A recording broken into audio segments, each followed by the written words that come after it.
Hi, it's Fias Taro. Hello, Gemini placement. So this is your money and love reading for October. Okay, so syempre, before tayo mag-start, kung hindi ka pa nakakapag-subscribe, please do subscribe and hit the notification bell para lagi po tayo maging updated sa mga mangyayari pa lang. Okay, and yes, don't forget na mag-follow sa atin pong FB page. And kung merong pong tanong pagdating sa private reading, message lang po tayo sa atin pong FB page for more info.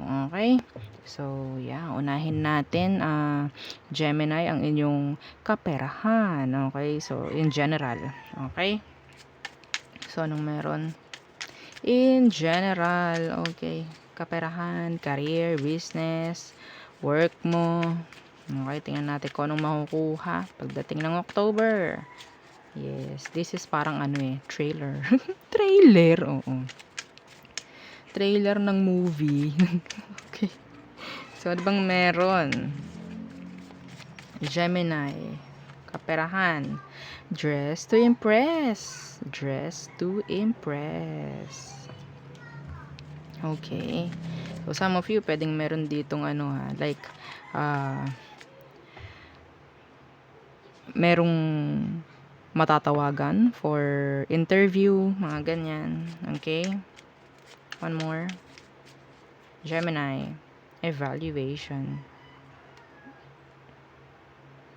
Okay. Iyan. Para makita. Okay. So, sa ilalim, pay bill. So, may chance na yung iba rito na makapag-pay na ng bill. Oh. Ano?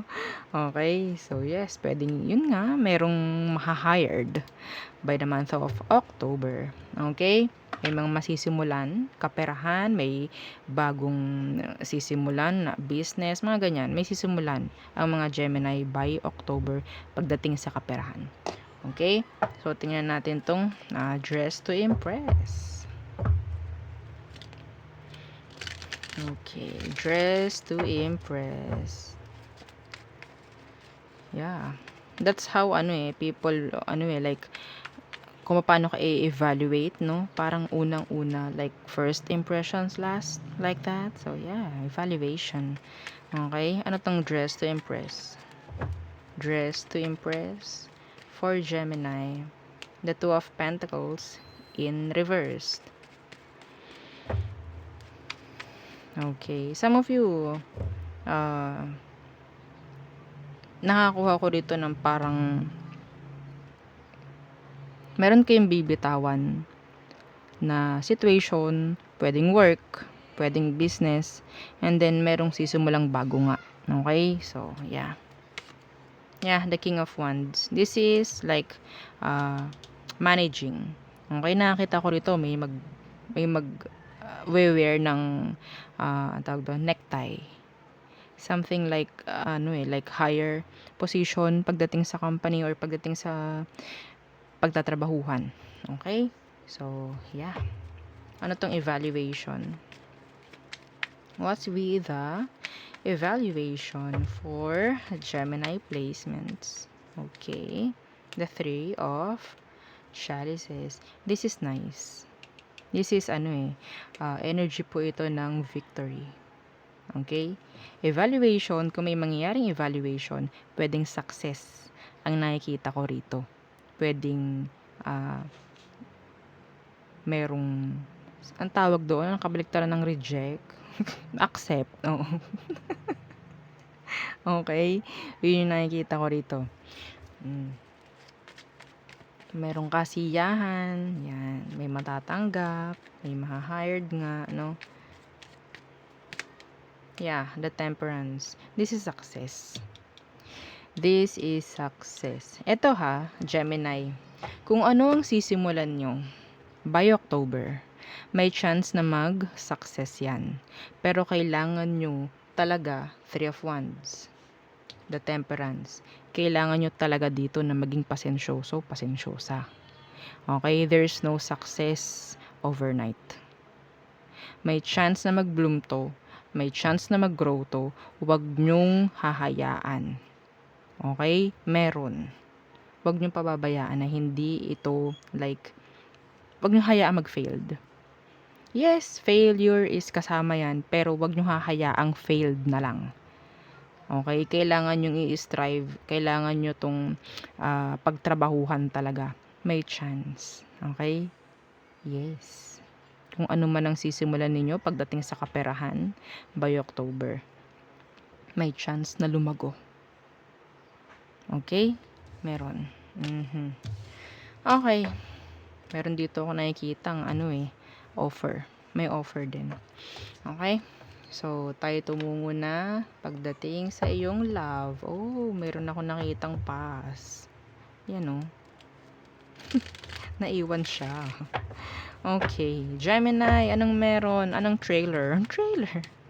Oo, pagdating sa iyong love life. Oo, love reading for Gemini. Please, anong meron? Anong paparating sa October? Okay, sa October. The Ten of Chalices in reverse. The Queen of Chalices. The King of Chalices. Oh, we have a pair.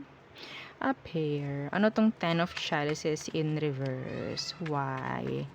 Why the Ten of Chalices in reverse? Oh, the Eight of Chalices. Okay. If ever po, no, na meron kayong mga karelasyon, may konti ako nakikitang struggles dito pagdating ng October. Okay? Pwedeng meron ditong lalayo. May lalayo to work abroad or to work far away. Far away from you. Okay? Yes. Pero nandun yung love. Andun lang yung lungkot by October. Kasi pwedeng may lalayo. Yeah, the Ace of Wands in reverse. This is regarding ang tawag doon, new beginning. Okay? Ano tong Queen of Chalices? Yeah, the Knight of Pentacles. King of Chalices in reverse. Yeah, the Nine of Chalices. So this is like manifesting good things. The Ace of the Ace of Pentacles. Yeah, this is something like meron ditong I think this is specific. Meron ditong magjowa or pwedeng meron ditong magpartner. Excuse me. Na pwedeng may lalayo. Kasi kailangan mag-work or kailangan muna like makuha yung mga dapat makuha muna in life. Like that. And then after, andito na. Meron ditong long term. Meron ditong kasal for some of you. Kailangan muna na mag-separate ways for you to grow. Okay? Both of you. Ikaw, or pwedeng siya, may chance dito na parang sobrang bagal ng pag-usad. Okay? Kasi syempre, parang hindi sanay. Yes. Okay? Yeah. This is sad. Pero kailangan gawin. Sacrifices by October pagdating sa love. Malungkot man pero dapat. Malungkot man pero kailangan. Mga ganyan. Yes, this is a trailer. Trailer! Okay. So, tingnan natin, no? Pagdating naman sa all signs. Okay. Anong meron for all signs? Aries through Pisces. Excuse me. Okay. Aries through Pisces. Aries. Manipulator. Yeah. Tinatry ka lang na mahook ka sa kanya. Taurus. Parang hinahayaan yung situation. Parang okay, magiging okay rin kami. Hahayaan ko lang muna. Parang ganon. Gemini. Meron ako dito nakikitang makeup sex with a Gemini. Cancer. Okay. So, this is a juggler. A narcissist for some of you. Leo. Okay. They still want you. Pero hindi nila gagawan ng effort yun. Okay, para makita mo, para maalaman mo, yan. Virgo, there's a third party involved. Libra, okay, so ang nakikita ko kay Libra is parang focus niya is career, focus niya is kaperahan. Ayaw niya ng sakit muna sa ulo. Scorpio, avoiding you. Okay. There's tension. Sagittarius. Okay, they want to talk. They want to repeat. Capricorn, they are stalking you. Maigo, kaya hindi siya nakikipag-usap. Aquarius, takot siya sa pagbabago. Okay, takot. Pisces,